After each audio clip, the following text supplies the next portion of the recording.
만약에 여러분이 집안 어디엔가 두었던 보석을 잃어버렸다면 온 집안을 샅샅이 다 뒤질 것입니다. 더구나 그 보석에 특별한 사연이 담겨 있는 것이라면 거의 이삿짐을 옮기는 수준으로 온 집안을 찾고 또 찾을 것입니다. 그런데 우리가 진짜 찾아야 할 보석이 하나 있음을 오늘 여러분께 말씀드리려고 합니다. A.W. 토저는 이것이 예배이다 라는 책에서 현대 그리스도인들이 잃어버린 보석이 바로 예배라고 말하고 있습니다.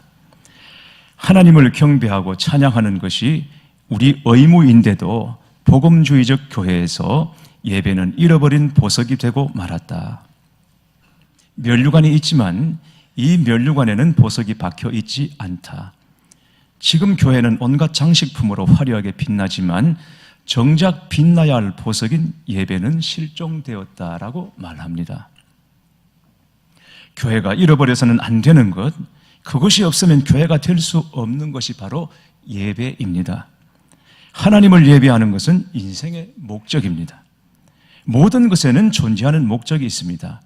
사람은 하나님의 기쁨을 위하여, 다시 말하면 하나님을 예배하기 위하여 존재하는 것입니다. 이스라엘 백성이 430년간 애굽에서 종살이를 하고 출애굽할 때 모세가 바로 앞에 서서 내 백성을 보내라고 요구합니다. 모세의 요구는 출애굽의 목적이 무엇인지를 말해줍니다. 출애굽기 5장 1절, 그 후에 모세와 아론이 바로에게 가서 이르되 이스라엘의 하나님 여호와께서 이렇게 말씀하시기를 내 백성을 보내라. 그러면 그들이 광야에서 내 앞에 절기를 지킬 것이니라. 이제 그만 내 백성을 탄압하고 자유를 달라고 말하지 않았습니다. 내 백성을 보내라. 그러면 애굽 땅을 떠날 것이라고 말하지 않았습니다. 내 백성을 보내라. 그러면 광야에서 절기를 지키리라고 선포합니다. 절기를 지킨다는 것은 하나님 앞에 예배 드리겠다는 것입니다. 출애굽의 목적은 하나님 앞에 자유로이 예배하기 위해서 우리가 애굽을 나가야 되겠다라는 것입니다. 이스라엘의 출애굽은 우리의 영적 구원을 상징합니다. 그러면 하나님께서 우리를 구원하신 이유가 무엇이겠습니까? 바로 하나님을 예배하도록 우리를 구원하신 줄 믿습니다. 인도에서는 소를 신성시하고 아프리카 부르키나파소라는 나라에서는 메기를 신으로 숭배합니다. 메기, 매운탕 여러분 아시죠? 메기를 잡거나 먹으면 메기 신전으로 끌려가서 죽을 만큼 맞고 소나 돼지로 변상을 해야 합니다. 빈곤한 나라일수록 지도자가 독재를 합니다. 그런 나라에서는 독재자를 신처럼 떠받들고 신처럼 군림합니다. 그 나라 국민들의 불행이 무엇이겠습니까? 빈곤하다는 것보다 더 큰 불행은 올바른 경배의 대상을 찾지 못한 것에 있습니다. 그래서 복음이 들어가야 합니다.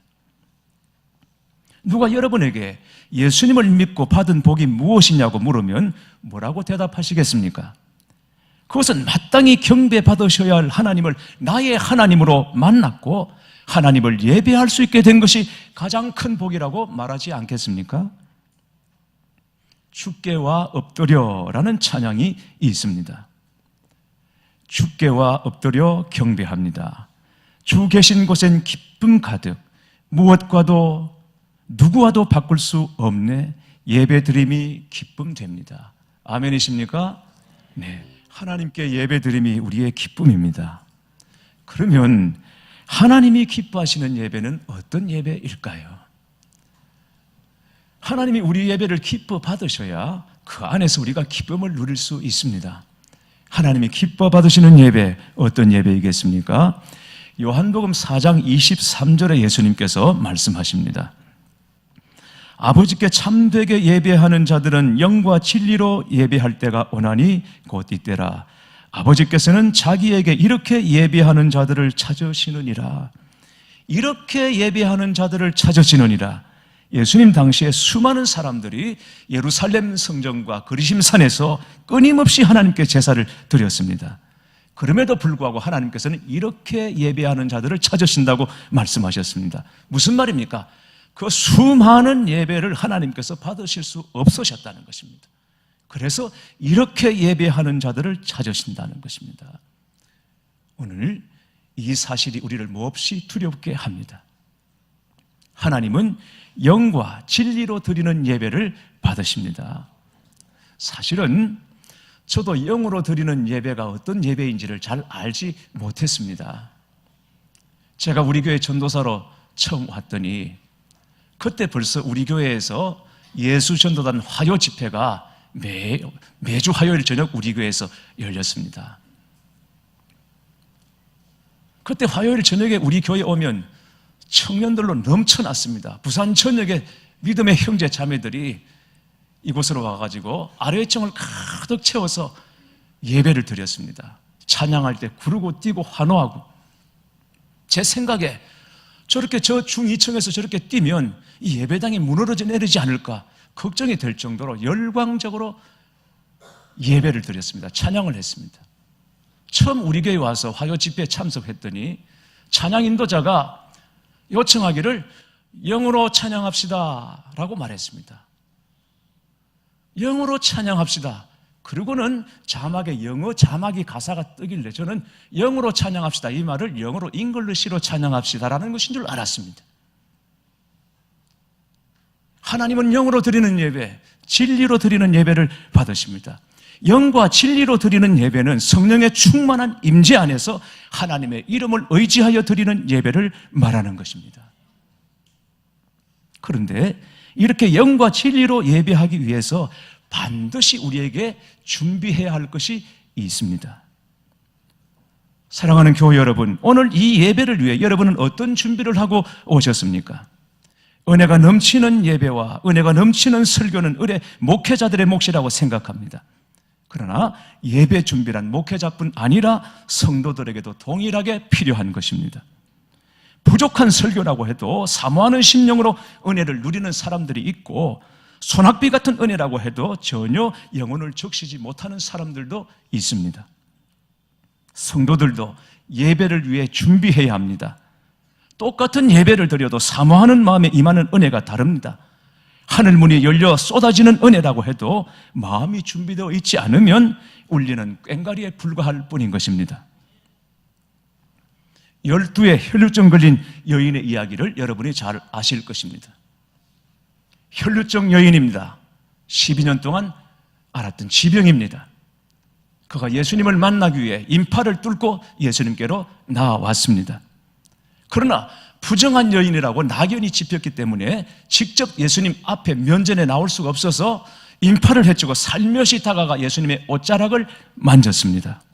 그때 예수님께서 누가 내 옷자락을 만졌는가? 라고 물으십니다. 제자들이 소리칩니다. 주님, 이렇게 많은 사람들이 주님을 스쳐가는데 누군지 어떻게 알겠습니까? 누가 의도적으로 주님의 옷자락을 만진 것이 아니라 인파가 붐비니까 어쩔 수 없이 그냥 닿았을 것입니다 라고 말했습니다. 그러나 주님은 믿음으로 내 옷에 손을 댄 자가 있느니라 하고 말씀하시고 그에게 내 능력이 들어갔다라고 말씀하십니다. 그 많은 무리 중에서 주님을 향한 간절한 심정으로 찾아온 여인의 중심을 주님께서 알고 계셨던 것입니다. 우리 예배가 바로 그 중심으로 주님을 찾는 예배여야 한다고 믿습니다. 사랑하는 교회 여러분, 기도로 예배를 준비하시기 바랍니다. 하나님의 영광과 임재로 가득한 예배가 되도록 기도하십시다. 찬양팀과 성가대를 위해서, 대표 기도자를 위해서, 그리고 주일에 섬기는 여러 봉사자들을 위해서 기도하십시다. 그러기 위해서는 예배 시간에 늦지 말아야 합니다. 금년에 우리 하나 캠페인 운동을 벌이십시다. 예배 시간 10분 빨리 나오기, 이 습관을 우리 함께 만들어 보십시다. 진짜 살아계신 하나님을 만난다는 믿음이 있으면 결코 늦을 수가 없습니다. 여러분에게 영향을 미치는 어떤 사람을 만날 때에도 그 사람보다 먼저 나가서 기다리고 있지 않겠습니까? 하나님을 이 세상 누구와 비교하겠습니까? 우리 습관 조금만 바꾸시면 됩니다. 그리고 예배 시간 전에 쉴만한 물가에 앉아있지 않기를 바랍니다. 교제가 너무 중요하지만 교제는 예배 후에 하시도록 하십시다. 오시면 바로 본당에 올라와서 예배를 위해서 기도해 주십시오. 그리고 그날에 주시는 말씀을 미리 한번 살펴보시고 묵상해 보시기를 바랍니다.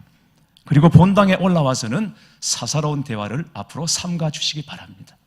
오직 주님께만 우리의 마음이 집중하도록. 물을 쏟고 나면 다시 주워 담을 수 없는 것처럼 우리의 전심이 주께로만 향하도록 사사로운 대화는 예배 끝나고 난 다음 그렇게 하시도록. 나와 세상은 간 곳 없고 오직 구속한 주만 보이도다 라는 찬양처럼 오직 주님께만 우리가 집중하여 주님만 바라볼 수 있는 그런 예배가 되도록 기도해 주시기를 바랍니다. 예배 전에 가장 중요한 마음을 쏟아야 할 기도는 설교자를 위한 기도입니다. 성령께서 설교자의 마음을 사로잡아 주시고 전하는 말씀에 기름 부어 주시도록 기도해야 합니다. 그러면 설교가 사람의 말이 아니라 하나님의 말씀으로 들려지기 시작할 것입니다. 제가 신학교 다닐 때 수업의 일환으로 어느 교회 탐방이 있어서 인천의 한 교회를 탐방했습니다. 신학생들이 탐방할 정도니까 나름 특징이 있는 교회였겠죠. 위에서 아래로 구석구석 신학생들을 데리고 설명을 하고 보여주고 그렇게 하는데요. 그런데 그 교회에서 가장 인상 깊었던 것은 설교자를 위한 중보 기도였습니다. 설교자가 서 있는 바로 이 강단 아래 지하실에 조그만 기도실이 있는데 설교자가 설교하는 내내 그 중보 기도자가 거기 들어가서 설교 시간 내내 중보 기도하는 것을 들었습니다. 여러분, 설교자를 위해서 기도하는 것은 결국 교회와 성도를 위해서 기도하는 것이 아니겠습니까? 설교자에 따라서 설교에서 받는 은혜를 결정하는 성도들이 있습니다. 은혜 받기로 결정하고 은혜 받지 않기로 결정하고 들어오는 것입니다. 여러분, 맞지 않습니다. 모든 설교자가 다 탁월한 성경 해석과 놀라운 전달 능력을 가지고 있으면 좋겠지만 사람마다 분량이 다 다르고 그리고 은사가 다 다릅니다. 그러니까 부족한 설교라고 받을 은혜를 스스로 제한할 필요가 없습니다. 사모하는 마음을 가질 때 은혜의 문이 열리는 줄 믿습니다. 사도 바울이 데살로니가 교인들에게 감사하는 것이 있습니다. 데살로니가 전서 2장 13절 말씀 보면 이러므로 우리가 하나님께 끊임없이 감사함은 너희가 우리에게 들은 바 하나님의 말씀을 받을 때에 사람의 말로 받지 아니하고 하나님의 말씀으로 받음이니 진실로 그러하도다. 이 말씀이 또한 너희 믿는 자 가운데서 역사하느니라 했습니다. 당시에 사도 바울은 초대교회에서 끊임없이 사도권을 의심받았고 그리고 공격을 받았습니다. 교회를 핍박하고 그리스도를 받게 하던 네가 무슨 사도냐? 바울의 사도권을 인정하려고 하지 않았습니다. 거기다가 사도 바울은 약점과 허물을 가지고 있는 사람입니다. 몸도 약했습니다. 성격도 좋지 않습니다. 그럼에도 불구하고 데살로니가 교인들은 사도 바울을 하나님의 종으로 인정하고 그가 전하는 말씀을 하나님의 말씀으로 받아들였다는 것입니다. 말씀을 듣는 태도는 하나님을 향한 내 자세가 어떤지를 말해주는 것입니다. 설교는 본질적으로 하나님의 말씀을 대언하는 거룩한 일입니다. 목회자의 부족함 때문에 하나님 말씀 자체의 권위를 약화시켜서는 절대 안 됩니다. 아이들은 밥이 맛이 없다고 말합니다. 그래서 밥을 잘 안 먹습니다. 어른들로 밥맛이 없다는 분들이 있습니다. 밥이 주식인데 밥이 맛이 없으면 어떻게 하겠습니까? 주식이 맛이 없는 이유는 간식을 많이 먹었기 때문입니다. 여러분, 인터넷 설교 너무 많이 듣지 마십시오. 그냥 정도껏 하십시오. 교회에서 받을 은혜를 인터넷 설교로 대신하지 마십시오. 예수 믿고 여러분들이 가장 많이 하는 것이 무엇인지를 생각해 보십시오. 예수 믿고 가장 많이 하는 것이 설교 듣는 것입니다. 분량이 제일 많습니다. 큐티 중요합니다. 경건서적 읽어야 합니다. 그러나 여러분, 큐티도 경건서적도 결국은 보조식품입니다. 간식입니다. 주식은 예배 중에 선포되는 설교입니다. 설교를 통해서 반드시 하나님을 만나야 합니다. 예배를 위한 중보의 중요함을 강조했지만 특별히 강조하고 싶은 것이 회개 기도입니다. 하나님이 어떤 분이신지를 알면, 하나님 앞에서 내가 어떤 존재인지를 알면 진심으로 회개하게 됩니다. 왜냐하면 회개란 죄가 많아서 하는 것이기도 하지만 거룩하신 하나님 앞에 섰을 때 나타나는 반응입니다.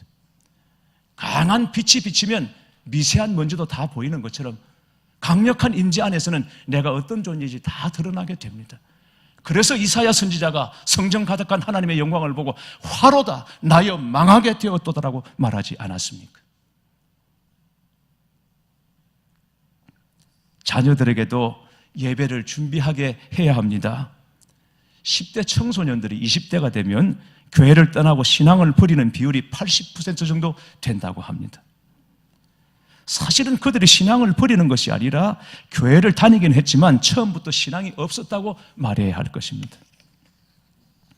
자녀들이 신앙을 버리는 이유를 보니까 참으로 가슴이 아픕니다. 첫째, 교회를 다녔지만 예수님을 만나지 못했다. 둘째, 부모님을 보니 하나님이 없는 것 같다라는 것입니다. 철저한 예배 준비는 먼저 부모들이 본을 보여야 합니다. 그리고 아이들에게도 반드시 가르쳐야 합니다. 자녀들에게 주일 예배는 토요일부터 마음가짐을 준비하도록 가르쳐야 합니다. 세상의 그 어떤 모임보다도 더 소중히 여기도록 자녀들에게 가르쳐야 합니다. 정성껏 헌금을 준비할 수 있도록 준비시켜야 하고 주일에는 일찍 일어나 경건한 마음으로 예배를 준비하게 해야 합니다. 토요일 너무 늦게까지 시간을 보내시면 안 됩니다. 부모들이 주말에 명화 틀어놓고 아이들까지 앉혀놓고 이러면 가족 다 예배 실패하는 겁니다. 그리고 할 수만 있다면 주일 예배는 본교회에서 지키는 것이 맞습니다. 어디 갔더라도 출타를 했더라도 토요일 정도쯤엔 돌아와서 본교회에서 주일 예배를 준비해야 합니다. 갈 때도 많죠. 볼 것도 너무너무 많죠. 쉬고 싶기도 하겠죠. 네, 여러분, 진짜 우리의 안식은 하나님 나라 가서 하는 겁니다. 세상 볼 것 많고 다닐 때 많고 여러분 다 할 수 없습니다. 그건 이 다음에 하십시오, 여러분. 주일을 빼면서까지 어디 다니지 마십시오. 여행하지 마시고 출타하지 마십시오. 가셨다가 주일 전에 돌아오셔서 본교회 주일 성수를 하십시오. 그게 하나님의 계획입니다. 이 다음에 우리 사명 다 끝나면 이 세상과는 비교할 수 없는 영원한 안식처로 하나님께서 우리를 인도해 주실 것이고 그때는 세상이 너무 하찮게 보일 것이고 사도 바울이 그거 한번 보고는 내가 더 이상 세상에 살고 싶은 마음이 없다고 할 정도로 그러나 너는 사명이 있으니 다시 돌아가라고 주님께서 말씀하지 않았습니까? 그래서 올해는 전 세대가 드리는 예배를 좀 더 자주 가지려고 합니다. 유치부부터 작년까지 온 교회가 함께 드리는 예배를 자주 가지려고 합니다. 교회 학교에서는 좀 난색을 표할 수도 있겠지만 그러나 전체적으로 보면 실보다 덕이 더 많을 것이라고 저는 믿습니다. 우리 아이들에게 지금 위험한 것 중에 하나가 예배의 엄중함을 잃고 있다는 것입니다. 예배는 엄중한 것입니다. 그걸 아이들이 잃어가고 있습니다. 그래서 전 세대들이 함께 다 어우러서서 예배드리는 모임을 금년에는 우리 예배부와 의논해서 좀 더 자주 가지려고 합니다. 그렇다고 아이들이 모인다고 제가 구연 동화하듯이 그렇게 설교할 수는 없습니다. 그냥 어른들이 듣는 설교 그대로 할 것입니다. 조사한 결과에 따르면 초등학교 한 3학년 정도만 되면 어른들이 하는 설교 아이들도 다 알아듣는다고 그렇게 말합니다. 몰라도 그 분위기가 중요합니다. 성경에 말씀하고 있죠. 주의 교양과 훈계로 양육하라. 주의 교양과 훈계로 양육하란 말은 앉혀놓고 하나하나 가르치라는 얘기가 아니고 분위기로 가르치라는 것입니다. 그런 분위기로 아이들을 키우라는 거예요. 예배의 분위기가 중요한 것입니다. 그리고 저는 예배에서 진짜 소중한 요소 하나가 더 있음을 말씀드리려고 합니다. 예배에 대해서는 다음 주 한 번 더 말씀을 나누겠습니다만 오늘 본문 레위기 9장은 아론이 대제사장이 되고 난 다음에 첫 번째 예배를 집례하는 제사를 집례하는 내용을 소개하고 있습니다. 요즘은 목사 안수식이 그저 하루에, 그것도 한두 시간 안에 끝이 납니다만, 아론이 대제사장 임직식을 받을 때는 무려 7일 동안 임직식을 거행했습니다. 말하자면 7일간 목사 안수식이 있었다는 것입니다. 그렇게 임직식을 마치고 난 다음에 제8일째 되는 날 비로소 대제사장이 되어서 제사를 집례합니다. 저는 이 본문 말씀을 묵상하다가 대제사장 임직식을 받고 제8일째 첫 번째 제사를 드리는 이 아론의 마음 심정이 어땠을까를 생각해 보았습니다. 여러분, 아론의 심정이 어땠을 것 같습니까? 여러분이 살아오시면서 여러분 생에서 가장 소중한 일을 처음 시작하셨을 때, 여러분이 중요하다고 생각하는 그 일을 가장 먼저 시작하셨을 때 그때 마음이 어땠는지를 알면 대제사장이 되어서 첫 번째 예배를 집례하는 아론의 심정이 어땠는지를 짐작할 수 있을 것입니다. 아론은 우선 흠없는 송아지를 속죄제로 드렸습니다. 그리고 흠없는 순양으로 번제제를 드렸습니다. 여기 송아지를 속죄제로 드렸다, 이 말씀을 보면서 저는 아론의 과거 전력이 떠올랐습니다. 이스라엘 백성이 출애굽하고 난 다음에 시나이 반도에 이르렀을 때 하나님께서 모세를 산 꼭대기로 부르십니다. 그리고 십계명 돌판을 주시죠. 40일 동안 하나님 앞에 머물러 있으면서 계명을 받았습니다. 그런데 출애굽에서부터 요단강을 홍해를 건너고 광야를 지날 때 자신들을 인도했던 모세가 사람들 눈에, 백성들 눈에 보이지 않으니까 백성들이 동요하기 시작했어요. 불안해졌어요. 그래서 그들이 한 것이 무엇입니까? 여러분이 아시는 것처럼 금부치를 모아서 금송아지를 만들었거든요. 왜 금송아지를 만들었느냐? 그러면 우리가 우상을 노골적으로 섬기기 위해서 그랬다고 말하지 않을 것입니다. 우상을 노골적으로 섬기기 위해서 금송아지를 만든 것이 아니라 하나님이 안 보이니까, 하나님을 대리했던 모세가 안 보이니까 우리가 하나님처럼 믿고 의지하기 위해서 금송아지를 만들었다고 말했을 것입니다. 그런데 여러분, 바로 그 송아지는 애굽 사람들이 섬기던 여러 신들 중에 하나였습니다. 하나님은 그걸 우상으로 보셨습니다. 크신 하나님을 자그마한 형상 속에 가두어 둘 수 있다고 생각한 것 자체가 우상이었습니다. 이 일로 하나님이 진노하셔서 백성들을 다 죽이려고 했죠. 그 일을 주도한 장본인이 바로 아론이었습니다. 금을 모아서 송아지를 만들었던 장본인이 아론이었습니다. 그랬던 아론이 송아지를 잡아서 하나님께 속죄제를 드립니다. 하나님께서 과거의 모든 죄를 씻어주시고 용서하시고 송아지로 드리는 속죄제를 하나님께서 받으셨다는 의미입니다. 7일 동안 임직식이라는 것이 그런 것이었습니다. 과거의 모든 죄 허물들을 주께서 씻겨주시고 하나님께서 씻겨주시고 이제는 예배에 합당한 자로 세우신 것입니다. 자, 그리고 난 다음에 8일째 하나님 앞에 제물을 드려 제사를 드립니다. 그런데 오늘 본문 4절, 6절에 보면 하나님께서 나타나시리라 하는 말씀을 거듭해서 말씀하고 있습니다. 하나님께서 자신을 나타내 보여주시겠다라고, 하나님이 나타나시겠다고, 그 예배 가운데, 그 제사 가운데 나타나시겠다.